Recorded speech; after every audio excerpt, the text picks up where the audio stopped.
Sunday class.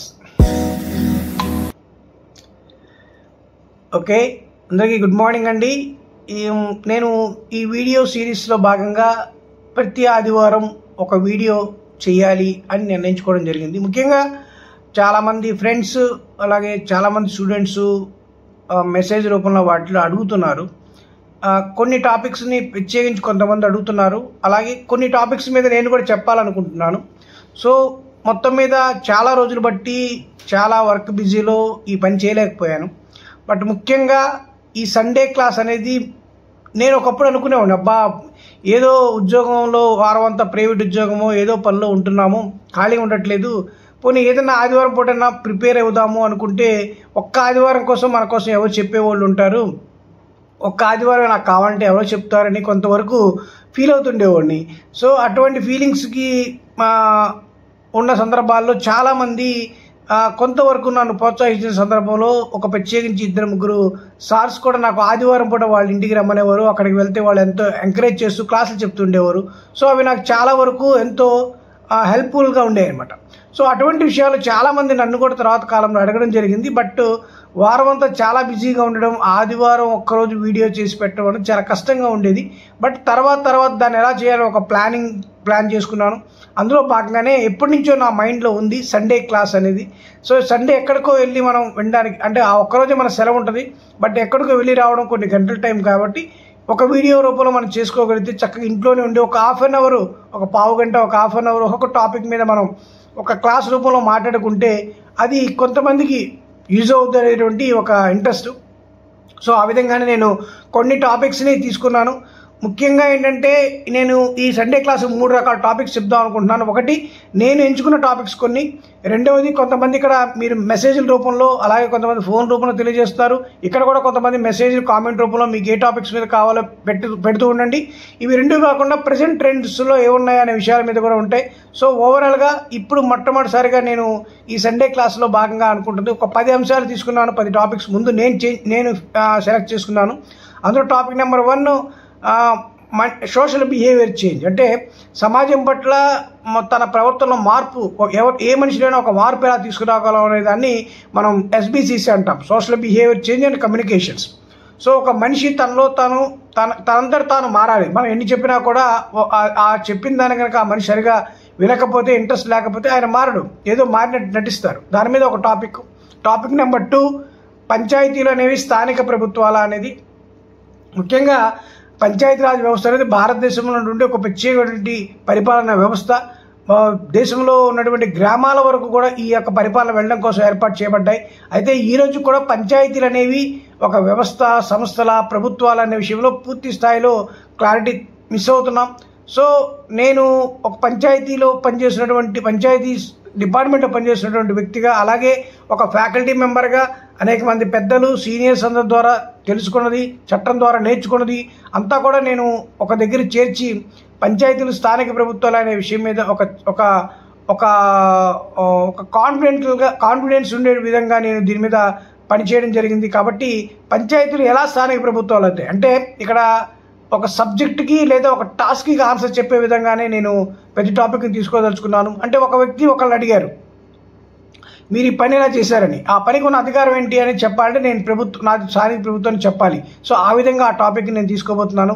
అలాగే పెసా చట్టం అనేది కూడా చాలా మందికి తెలియదు. ఇది కేవలం ఎవరిదో అనుకుంటాము, ఏజెన్సీ ప్రాంతంలో ముఖ్యంగా షెడ్యూల్ ప్రాంతాలు ఉంటాయి. ఆ షెడ్యూల్ ప్రాంతాల్లో పరిపాలన కోసం ప్రత్యేకించి పంచాయతీరాజ్ వ్యవస్థని మళ్ళీ విస్తరిస్తూ ఎక్స్టెన్షన్ చేస్తూ పెసా చట్టాన్ని తీసుకొచ్చారు. ఆ పెసా చట్టం ఎందుకు అవసరం అవుతుందంటే మన భారతదేశంలో ఆల్రెడీ పరిపాలన కేంద్రం నుంచి రాష్ట్రం నుంచి గ్రామాల వరకు కూడా పంచాయతీరాజ్ ద్వారా కూడా వికేంద్రీకరించబడింది. అయినప్పటికీ కూడా మళ్ళీ ప్రత్యేకించి ఒక పెసా చట్టాన్ని ఎందుకు తీసుకురావడం జరిగింది అనే దాని మీద ఈ యొక్క 3వ టాపిక్ నేను ఎంచుకున్నాను. అంటే మేబీ చాలా వరకు సివిల్స్ లాంటి వాటిలో కూడా పెసా చట్టం కోసం అడుగుతున్నారు. ఇటీవల నేషనల్ లెవెల్ కూడా దీని మీద కాన్ఫరెన్స్ జరిగింది. ఈ నేపథ్యంలో పెసా చట్టం మీద చాలా వరకు ఎగ్జామ్స్లో కూడా మనకి అవగాహన ఉండాల్సిన అవసరం ఉందన్నమాట. అలాగే 4వ అంశం ఏంటంటే ట్రైనింగ్ ఎలా ఉంటే వాడి ప్రయోజనం పూర్తవుతుంది. ట్రైనింగ్ మీన్స్ మనం ఖచ్చితంగా ఒక శిక్షణ ద్వారా ఏదైనా ఒక టాస్క్ని పూర్తి చేయగలిగే విధంగా ఆ ట్రైనింగ్స్ ఉండాలి.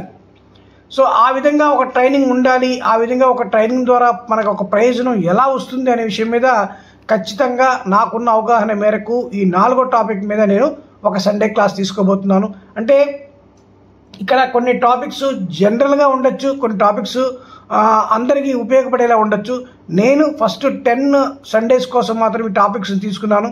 ఈ లోపల మీరు మీ యొక్క మెసేజ్ల ద్వారా కానివ్వండి, మీ ఫోన్ ద్వారా ఆల్రెడీ నాకు కొన్ని మెసేజ్లు వచ్చినాయి. కింద కామెంట్స్ మెసేజ్ రూపంలో కూడా ఏ టాపిక్ మీద మీకు కావాలనే విషయం కూడా మీరు అడగచ్చు. ముఖ్యంగా మీరు అడిగిన దాన్ని బట్టి నాకు అవకాశం ఉన్నంత వరకు నేను దాని మీద సండే క్లాస్ తీసుకుంటాను. లేదంటే మాకున్నటువంటి మాకు ఒక గ్రూప్, మా ఫ్రెండ్స్ గ్రూప్ ఉన్నారు, వాళ్ళు కూడా దేంట్లో ఎక్స్పర్ట్స్ అయితే వాళ్ళు ఆ టాపిక్ని తీసుకుంటారు. అలాగే 5వ టాపిక్ సస్టైనబుల్ డెవలప్మెంట్ గోల్స్, సుస్థిరాభివృద్ధి లక్ష్యాలు అనేవి మనందరికీ తెలిసినవే. 17 గోల్స్ ఉన్నాయని తెలుసు. బట్ వీటి భారతదేశం ఎలా ఇంప్లిమెంట్ చేస్తుంది, ఎలా సాధిస్తుంది అనేది మనకు ఖచ్చితంగా అవగాహన ఉండి తీరాలి. ఎందుకంటే ప్రతి దేశం కూడా సుస్థిరాభివృద్ధి లక్ష్యాల సాధనలో భాగంగా ఆయా దేశాల్లో ఉండేటువంటి పరిస్థితుల ఆధారంగా ఈ సస్టైనబుల్ డెవలప్మెంట్ గోల్స్ లోకలైజ్ చేసుకుంటుంది.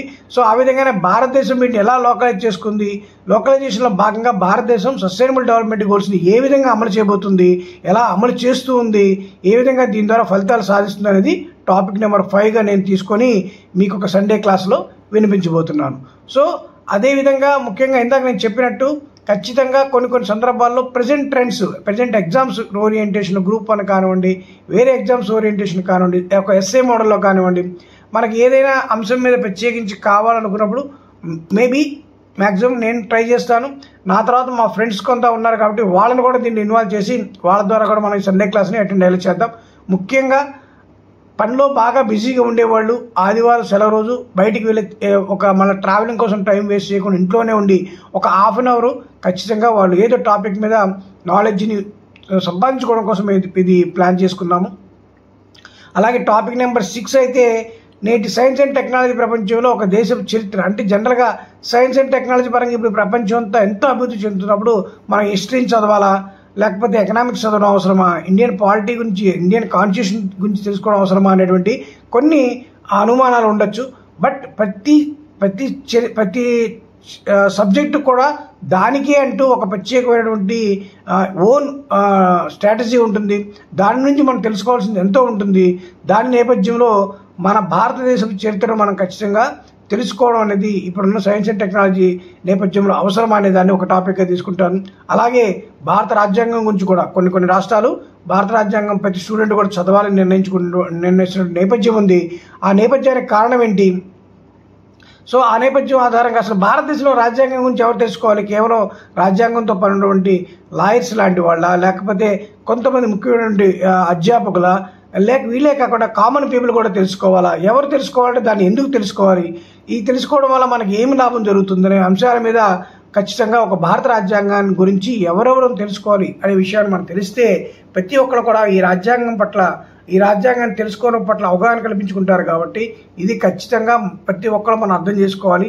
అటువంటి అంశాలు రాజ్యాంగంలో ఏమున్నాయనే విషయాన్ని కూడా మనం గుర్తించడం ద్వారా భారత రాజ్యాంగానికి సంబంధించిన అంశాలని మనం ఖచ్చితంగా మంచి అవగాహన ఏర్పాటు చేసుకొని మన యొక్క కాంపిటీషన్ ఎగ్జామ్స్లో కూడా దాన్ని రాయడానికి సంబంధించిన అంశాలుగా తీసుకోవడానికి ఉపయోగపడుతుంది. కాబట్టి ఆ విధంగా భారత రాజ్యాంగం యొక్క అవగాహన మీద ఈ టాపిక్ని నేను తీసుకోవడం జరిగింది.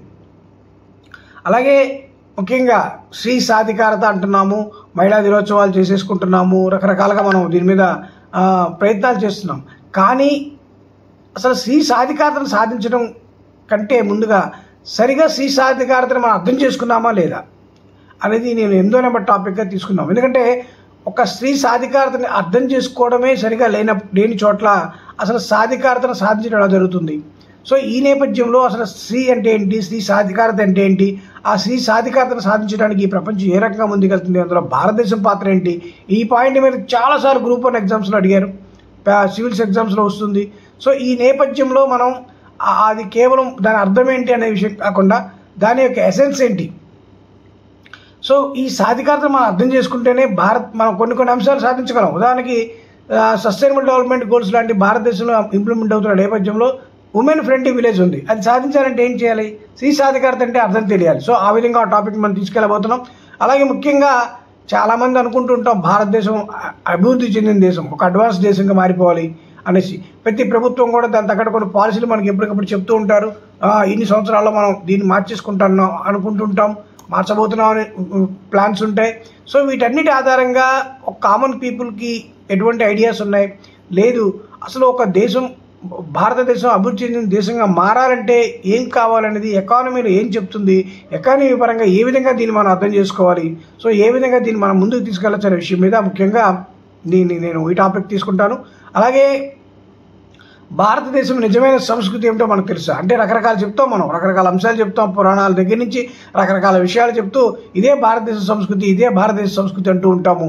కానీ నిజమైన సంస్కృతి ఏంటో మనకు తెలుసా, ఇది ఎక్కడ ఉందనే విషయం మీద కూడా 10 టాపిక్లు తీసుకుంటాను. సో మొత్తం మీద నేను ఒక 10 టాపిక్లు ప్రజెంట్ ఎంచుకున్నాను. అలాగే మీరు కోరిన వాటి కూడా నెక్స్ట్ టాపిక్లు ఎంచుకుంటాను. సో నెక్స్ట్ వీక్ నుంచి మనం అసలు క్లాస్కి వెళ్ళిపోతాం. Thank you very much.